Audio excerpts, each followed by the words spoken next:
Hi everyone, welcome back. So this is exercise number 4th, and in this exercise we'll try to solve all those questions which were left in exercise number 3, because in exercise number 3 we were basically discussing the questions of civil service exam of the year 2024, and the paper was compulsory English.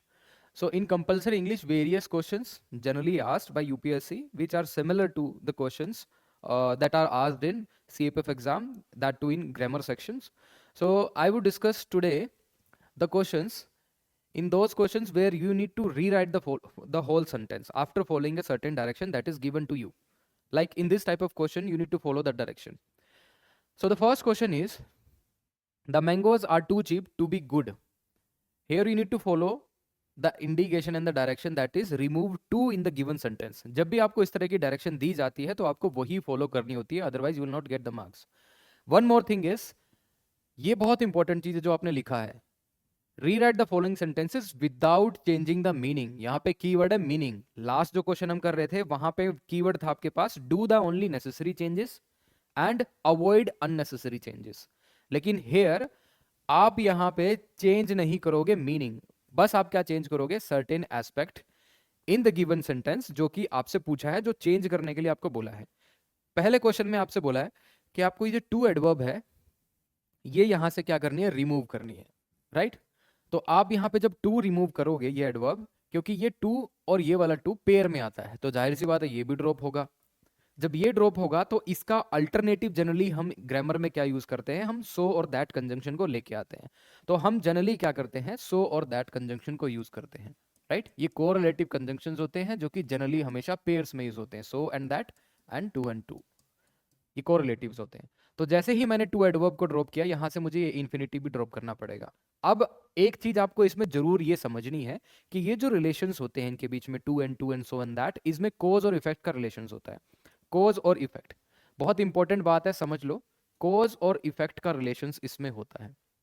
एक में particular आपको कोज मिलेगा किसी चीज का, और दूसरे particular phrase के अंदर या फिर क्लोज के अंदर आपको क्या मिलेगा, उसका रिजल्ट मिलेगा. तो कोज एंड इफेक्ट बहुत इंपॉर्टेंट है. जब हम इसको चेंज करेंगे, रिमूव करेंगे टू को, सो और दैट कोरिलेटिव कंजंक्शन को जब यूज करेंगे, उस पेयर को यूज करेंगे, तो आपको यह पता होना चाहिए कि उसके अंदर भी आपको cause effect, causal effect relationship establish करनी पड़ेगी. एक में आपको कोज दिखाना पड़ेगा, दूसरे में आपको रिजल्ट दिखाना पड़ेगा. अब यहां पे आप देखिए, एक चीज बहुत इंपॉर्टेंट है कि इसमें कोज क्या है और रिजल्ट क्या है. The mangoes are too cheap to be good. What is the result here? यहां पे आप देखिए रिजल्ट क्या है, गुड, और मैंगोज आर टू चीप, ये है क्या है, it's a cause, it's a reason. जब ये रीजन है तो हम इसको कहां पे लिखेंगे, will write, try to write it with so. और जो भी दैट के बाद लिखा होता है, दैट क्लोज के बाद जो लिखा होता है, जनरली वो रिजल्ट होता है. वो क्या होता है, रिजल्ट होता है. ओके वो इफेक्ट होता है. इंग्लिश में रिजल्ट और effect it is similar. So that particular close के साथ जो भी चीजें हम यूज करेंगे वो क्या होगा, आपका इफेक्ट होगा. तो यहां पे आप देखिए हम इसको ऐसे लिखेंगे, the mangoes are so cheap, और इसके बाद हमें क्या यूज करना है, दैट कंजंक्शन, क्योंकि सो और दैट क्या होते हैं, पेयर के अंदर आते हैं. जब हम दैट कंजंक्शन यूज करेंगे तो एक बात आपको ध्यान रखनी है कि इसके अंदर क्या डालोगे, आप रिजल्ट डालोगे, because this is what, this is cause, और यहां पे क्या होगा, इफेक्ट, और जिसको हम रिजल्ट भी बोल सकते हैं. ओके तो कोज एंड इफेक्ट रिलेशनशिप आपको यहां पे बनानी है.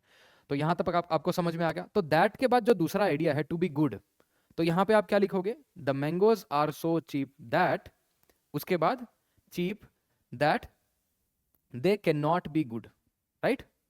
दे कैन नॉट बी गुड, क्योंकि मेन आइडिया तो क्या है, इसके अंदर नेगेटिव इंप्लीकेशन है, the mangoes are too cheap to be good, the mangoes are so cheap that they can not be good, right? तो ये इसका आंसर रहेगा.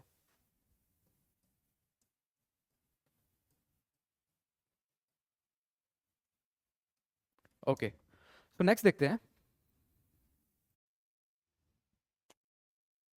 So the next question is, the French surrendered, the French surrendered Quebec, एक city का नाम है, to the English in 1759. आपको direction दी गई, आपको वॉइस चेंज करनी है, और मैंने आपको बताया था व्हेनेवर आपसे पूछा जाएगा कि आपको वॉइस चेंज करनी है तो दो चीजें कभी चेंज नहीं होंगी. First is the meaning of the sentence, second thing is the tense. Meaning और टेंस के अंदर कोई चेंज नहीं आएगा. Meaning of the given sentence plus tense of the given sentence कोई चेंज नहीं आएगा जब आप वॉइस चेंज करोगे। इसके अंदर टेंस क्या है, वर्ब की second form, that means it's a past indefinite tense. दूसरी चीज इसका मीनिंग क्या है, the French surrendered Quebec to the English in 1759। Only thing that would be changed is the what, इधर सब्जेक्ट एंड ऑब्जेक्ट दोनों replace हो जाएंगे और जो वर्ब है वो आपकी पैसिव फॉर्म में चली जाएगी। आप वहां पे बी का यूज करोगे, बी की फॉर्म का यूज करोगे। अब यहाँ पे आप देखिए, try to identify the subject, subject कौन है, फ्रेंच, और ये डूअर भी है। और इसके बाद आप देखो सरेंडर्ड क्यूबेक, ओके, क्यूबेक क्या है, ऑब्जेक्ट है जिसने एक्शन को रिसीव किया है। अब हम क्या करेंगे, इस क्यूबेक को हम सब्जेक्ट बना देंगे, राइट, क्यूबेक। अब सरेंडर्ड वर्ब हमारी क्या है, पास्ट इंडेफिनिट टेंस। तो पास्ट इंडेफिनिट टेंस के हिसाब से हम वॉज और वर ही यूज कर पाएंगे। लेकिन क्यूबेक क्या है, ये जनरली सिंगुलर सब्जेक्ट है, तो इसके लिए हम वर्ब यूज करेंगे, वो वॉज यूज करेंगे ना कि वर। सो वॉज जो है बी की फॉर्म होगी, उसके साथ आपको वर्ब की थर्ड फॉर्म यूज करनी पड़ेगी ताकि आप उसको पैसिव बना पाओ। ये बहुत इंपॉर्टेंट चीज है, right. So Quebec was surrendered, ये बी की फॉर्म है और ये वर्ब की थर्ड फॉर्म है, और इसको हम बोलते हैं पैसिव कंस्ट्रक्शन। ओके, ये पैसिव वॉइस कहलाती है। So Quebec was surrendered to the English in 1759। या तो आप इसको ऐसे लिखो, the Quebec was surrendered by French,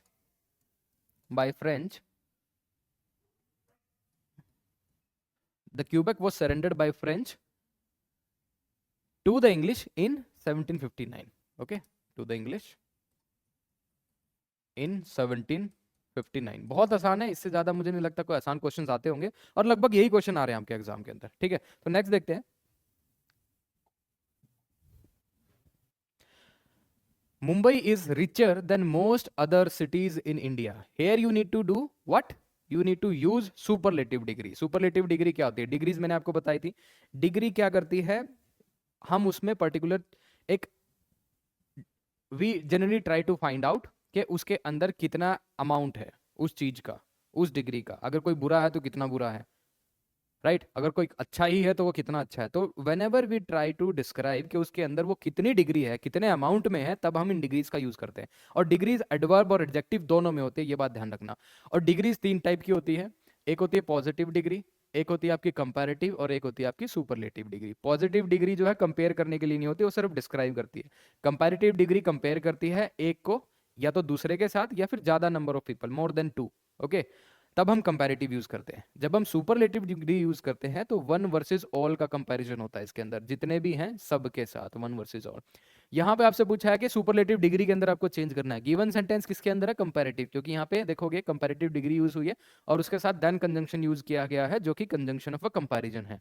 तो आपको ये देखना है कि Mumbai is richer than most other cities in India, तो आपको ये डिग्री तो ड्रॉप करनी पड़ेगी, जाहिर सी बात है। सुपरलेटिव डिग्री क्या होती है, द रिचेस्ट। अब जब द रिचेस्ट है तो आपको ये भी बताना पड़ेगा किससे रिचर है। इस केस के अंदर बोला है कि मुंबई जो रिचर है most other cities in India. Most other cities India जो है ये यहाँ पे डिस्क्राइब नहीं किया गया कि कितनी सिटीज हैं, लेकिन generally in general sense they are saying most other cities in India, उनसे मुंबई जो है रिचर है। लेकिन स्पेसिफाई नहीं किया है कि पूरी की पूरी जितनी भी सिटीज इंडिया के अंदर वो। लेकिन जब हम द रिचेस्ट यूज करेंगे तो वहां पे हम स्पेसिफाई करेंगे कि इंडिया के अंदर जितनी भी सिटीज है उसमें Mumbai is one of the richest, Mumbai is one of the richest. अब यहां पे देखिए, मुंबई, ये वन ऑफ द आपको जरूर यूज करना है यहाँ पे, Mumbai is one of the richest cities in India, right. तो Mumbai is one of the richest cities in India. ये हो गया हमारी सुपरलेटिव डिग्री। तो वन ऑफ का कंस्ट्रक्शन यूज करना है, उसके बाद ये आपने सुपरलेटिव डिग्री को यूज कर लिया, राइट। नेक्स्ट देखते हैं, what though we happen to be late. उसके बाद क्वेश्चन मार्क लिखा है और फिर आपको बोला कि change this particular sentence into an assertive sentence.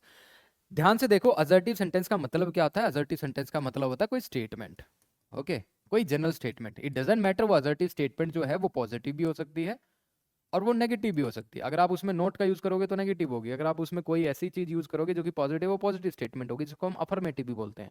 तो असर्टिव के अंदर दो चीजें होती है, नेगेटिव भी, नेगेटिव स्टेटमेंट, पॉजिटिव स्टेटमेंट। तो assertive is a statement, right. अब इसमें यह बोला है कि गिवन सेंटेंस को असर्टिव के अंदर चेंज करो, लेकिन आपको यह समझ में आना चाहिए गिवन सेंटेंस क्या है। गिवन सेंटेंस है इंटरोगेटिव। इंटरोगेटिव है, लास्ट में क्वेश्चन मार्क लिखा है क्योंकि यहाँ पे लिखा है व्हाट थॉट। इस व्हाट थॉट का मतलब क्या होता है, इस व्हाट थॉट का मतलब क्या होता है, एक फ्रेज होती है what thought, okay. What thought एक फ्रेज होती है ओके, किस लिए यूज करते हैं हम? जैसे हम इसमें हम देखें, व्हाट थॉट एक फ्रेज होती है जिसका मतलब होता है what is it if. Okay, इसका मतलब ये होता है। तो व्हाट इज इट इफ, इसका जब ये मतलब होता है तो हम इसको क्या करेंगे, इसको ड्रॉप करेंगे, क्योंकि ये जनरली किसी भी सेंटेंस को इंटेरोगेटिव बनाने के लिए यूज होती है, राइट? तो व्हाट इज इट इफ, तो ये जनरली किसी भी सेंटेंस को जब इंटेरोगेटिव बनाने के लिए यूज होती है तो हम इसको ड्रॉप करेंगे, और वहां पे हमें असर्टिव बनाना है। तो जब हमें इसको असर्टिव बनाना है तो हमें इस पर्टिकुलर फ्रेज को ड्रॉप करना पड़ेगा, और इसको ड्रॉप करने के बाद हम क्या यूज करेंगे वो आपको पता होना चाहिए, वो बहुत इंपॉर्टेंट है, राइट? तो वो लिखते हैं। तो इसमें जो आप चेंज करोगे, व्हाट दो, स्क्रीन थोड़ी वाइड हो गई है, what though we happen to be late, right? आपको ये असर्टिव के अंदर करना है, हालांकि इसका मीनिंग आपको पता होना चाहिए। What though we happen to be late, ऐसा क्या हो गया अगर हम लेट हो गए, राइट? उसके पीछे क्वेश्चन मार्क है, लेकिन आपको ये असर्टिव स्टेटमेंट में लगाना है। तो इसकी जो आप इंप्लीकेशन देखोगे, ये देखना है कि व्हाट दो का मतलब होता है what does it matter. Okay, what does it matter if, what does it matter if, ठीक है? इसका मतलब ये होता है, हम इसको इंटेरोगेटिव बनाने के लिए यूज करते हैं, लेकिन इसका मतलब ये होता है, जब इसका मतलब ये होता है तो हम क्या करेंगे, it does not matter if we happen to be late, if we happen to be late. अब हमने क्या कर दिया, क्वेश्चन मार्क तो यहाँ पे ड्रॉप कर दिया। दूसरी चीज यहाँ पे आप देखिए, हमने इफ कंजंक्शन का यूज किया है, right, to relate this with this, क्योंकि इफ के बाद जो भी हम लिखते हैं वो एक क्या होती है, कंडीशन होती है। ये एक कंडीशन हो गई, और ये क्या हो गया, ये हमारा एक तरह से आप लिखोगे रिजल्ट हो गया, क्योंकि रिजल्ट भी हमारा यहाँ पे क्या है कि उस पर्टिकुलर सिचुएशन का कोई फायदा नहीं है। What though we happen to be late, ऐसा क्या हो जाएगा अगर हम लेट हो जाएंगे, तो यही हमने लिखा है, doesn't matter if we happen to be late. और यही पर्टिकुलर डायरेक्शन आपके एग्जाम में दी गई है कि मीनिंग चेंज नहीं होना चाहिए, meaning should not be changed, वो इंटैक्ट रहना चाहिए, मीनिंग शुड बी इंटैक्ट। तो ये हम यही काम हमने कोशिश करने की है यहाँ पे, it does not matter if we happen to be late, right? Next question देखते हैं। He betrayed his country and this was to his eternal disgrace. आपको डायरेक्शन दी गई है कि आपको ये सिंपल सेंटेंस के अंदर चेंज करना पड़ता है। देखिए आपके सेंटेंस जो होते हैं, if they are classified according to the structure, तो तीन तरह के होते हैं, simple, complex, compound. Structure according to function पांच टाइप के होते हैं, पढ़ा ही होगा आपने, इंटरोगेटिव, असर्टिव, ओके, ऑप्टेटिव, और इसके बाद एक्सक्लेमेटरी सेंटेंसेस, राइट? और ये सारे हो गए। इसके बाद आप देखोगे यहाँ पे हमें बोला गया कि आपको सिंपल सेंटेंस के अंदर चेंज करना। जब सिंपल सेंटेंस जो होते हैं, आपको इतना पता होना चाहिए उसकी आइडेंटिफिकेशन कैसे होती है, how basically we identify simple sentence. Simple sentence के अंदर एक ही सब्जेक्ट होता है, मैंडेटरी है, एक ही वर्ब होगी, राइट? दो चीजें होंगी। तीसरा, अगर वर्ब जो है अगर ट्रांजिटिव है तो ऑब्जेक्ट लिख दोगे, अगर वर्ब इनट्रांजिटिव है उसके बाद ऑब्जेक्ट की जरूरत नहीं है, ठीक है? उसके बाद ऑब्जेक्ट नहीं लिख पाओगे। इस केस के अंदर आप देखिए, हम जब इस पर्टिकुलर स्टेटमेंट को चेंज करेंगे सिंपल सेंटेंस के अंदर, तो गिवन सेंटेंस हमें पता होना चाहिए किस टाइप का है। गिवन सेंटेंस है आपका कंपाउंड सेंटेंस, क्योंकि यहाँ पे जो कंजंक्शन देखोगे एंड है। जब एंड कंजंक्शन किसी भी स्टेटमेंट के अंदर यूज होता है वो कंपाउंड सेंटेंसेस बनाते हैं। तो इनडायरेक्टली यूपीएससी सीएपीएफ में क्या पूछता है, change this compound sentence into an simple sentence, okay. लेकिन इस एग्जाम में क्या पूछा है, change this particular sentence into an simple. वहां पे कंपाउंड टू सिंपल पूछते हैं, यहाँ पे बस आपको बोल दिया कि सेंटेंस को सिंपल में कन्वर्ट कीजिए। जब तक आपको ये पता नहीं होगा कि गिवन सेंटेंस किस में है, चेंज नहीं कर पाओगे। अब गिवन सेंटेंस के अंदर देखिए बहुत इंपॉर्टेंट चीज है, he betrayed his country and this was to his eternal disgrace, right? He betrayed his country, वो क्या है, रीजन है या रिजल्ट है? That is a reason. Reason से क्या हुआ, डिस्ग्रेस। अंदर ही अंदर वो क्या होता गया, मतलब अंदर ही अंदर ही has some remorse, feeling, regret, okay, this was to his eternal disgrace. तो ये क्या है, रिजल्ट। तो इतना आपको पता होना चाहिए। जब ये रीजन है और ये रिजल्ट है, रिजल्ट जिस भी पर्टिकुलर क्लोज के अंदर होता है वो डिपेंडेंट क्लोज होती है। वो क्या होती है, डिपेंडेंट क्लोज। बहुत बार आपने सुना होगा dependent clause, independent clause. This is dependent, dependent because this particular close, इसकी एग्जिस्टेंस इसके ऊपर है। अगर ये क्लियर नहीं हुआ तो ये नहीं है। लेकिन ये होती है मेन क्लोज, जिसका इंडिपेंडेंट एग्जिस्टेंस है, जिसको किसी दूसरी स्टेटमेंट की जरूरत नहीं पड़ती अपने आप को फुलफिल करने के लिए। ही बिट्रेड हिज कंट्री, खत्म, समझ में आता है। And this was to his eternal disgrace, इसके पीछे कॉन्टेक्स्ट चाहिए। कॉन्टेक्स्ट क्या है, ही बिट्रेड हिज कंट्री, तो इतना समझ में आया मेन क्लोज क्या होती है, सबऑर्डिनेट क्लोज क्या होती है, या फिर डिपेंडेंट क्लोज क्या होती है, मेन क्लोज क्या होती है, इतना समझ में आया। अब इतना जब आपको समझ में आ गया तो हम जब भी किसी भी कंपाउंड सेंटेंस को जब सिंपल में बदलते हैं तो एक आइडिया जो होता है उसको हम किसके अंदर कन्वर्ट कर देंगे, will try to convert into a phrase. Preposition phrase हो सकती है, कुछ भी फ्रेज हो सकती है, और दूसरे आइडिया को हम क्या बना देंगे, मेन क्लोज बना देंगे। वो डिपेंड करता है आप कौन से आइडिया को फ्रेज बनाओगे, कौन से आइडिया को आप जो है मेन क्लोज के अंदर कन्वर्ट करोगे। यहां पे आप देखिए, यहां पे क्या है, मेन क्लोज। ओके, इस मेन क्लोज को हम क्या कर देंगे, इस मेन क्लोज को हम कन्वर्ट कर लेंगे एक फ्रेज के अंदर। ओके, कैसे कन्वर्ट करेंगे ये जरूरी है, राइट। जैसे ये बिट्रेल लिखा है इसके अंदर, ओके, जैसे ही ये इसके अंदर बिट्रेल लिखा है, सपोज ही बिट्रेड हिज कंट्री। बिट्रेड क्या है, वर्ब है और सेकंड फॉर्म है, मैं इसको नाउन के अंदर कर सकता हूं चेंज, तो मैं लिख दूंगा हिज बिट्रेल। ये क्या हो गया, नाउन हो गया, his betrayal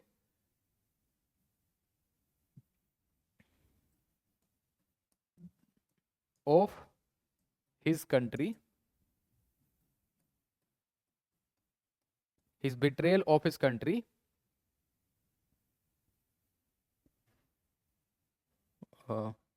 was to his eternal disgrace। Okay, eternal disgrace, आप इसको ऐसे लिख सकते हो, ठीक है। तो मैंने इसको क्या बना दिया, इस बिट्रेल ऑफ हिज कंट्री, इसको मैंने एक, आप बोल सकते हो मैंने इसको एक एडजेक्टिव के तौर से यूज कर लिया है, right. His betrayal of his country was to his eternal disgrace, आप इसको बहुत फ्रेज बन गई है, मैंने इसको पूरा नाउन फ्रेज की तरह